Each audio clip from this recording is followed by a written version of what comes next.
What's up guys? Ito na yung request nyo kung ano bang sukat ng kulungan ng manok ko. So simulan na natin. So yung pinakang ano niya 20 inches. Kasya na yung apat dyan. Ayan 20 inches. Yung buka niya good for apat na manok. And then yung haba niya 18 inches. Simula dun sa pinakang pader nila sa likod. Dito naman sa ilalim kasama yung bagsakan ng itlog 24 or 2 feet. Ayan. Kung okay na sa'yo, kung gusto mo dagdagan mo. Pero okay na sa akin to. Sa taas 18. Tapos yung taas naman niya mga gar ayan 17. Sa likod 16 lang yan. Pero dahil pinantay ko siya dun sa ibabaw para makatipid sa bubong dito, mas mataas na yan. Pero okay lang. Ang ano niya 16 lang.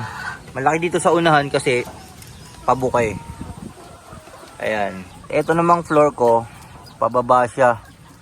So yung pinakang divider ko 2x2 to, hinati ko lang. Ayan. Ito 2x2 to, hinati ko lang. Tapos dun sa dulo niya, doon ko siya pinantay para maging slant siya sa ibabaw sa dulo, sa ilalim sa harapan. Kaya pag bumagsak yung itlog, gugulong sila. Ayan. Yung buka ng gulungan ng itlog guys 3 inch. Ayan, para maluwag.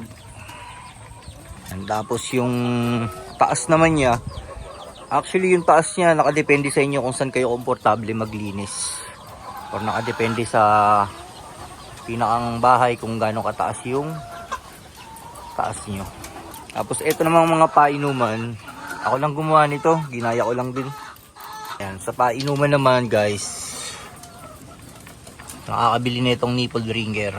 Bubuksan siya, binabare na lang yan yung size ng ano, tapos kakabit mo siya. Ayan. So bali may takip lang to. Ayan, all the way there, elbow. Tapos dito ko na siya sinasalinan ng tubig. Ayan, ito may ganito to para pag nilinis ko tong galon, tatanggalin ko lang tong galon, dudumi kasi yan eh. Tapos yung pakainan ko, much better gamit ka ng 4 kasi ang daming natataktak dito sa detress ko eh. Ayun o. Ayan mga guys, tataktak yung pagkain pag kumakain sila. Detress lang to, mas maganda D4. Ano pa ba? Ayun lang. PM nyo na lang ako sa FB mga gar pag may tanong pa kayo. Salamat.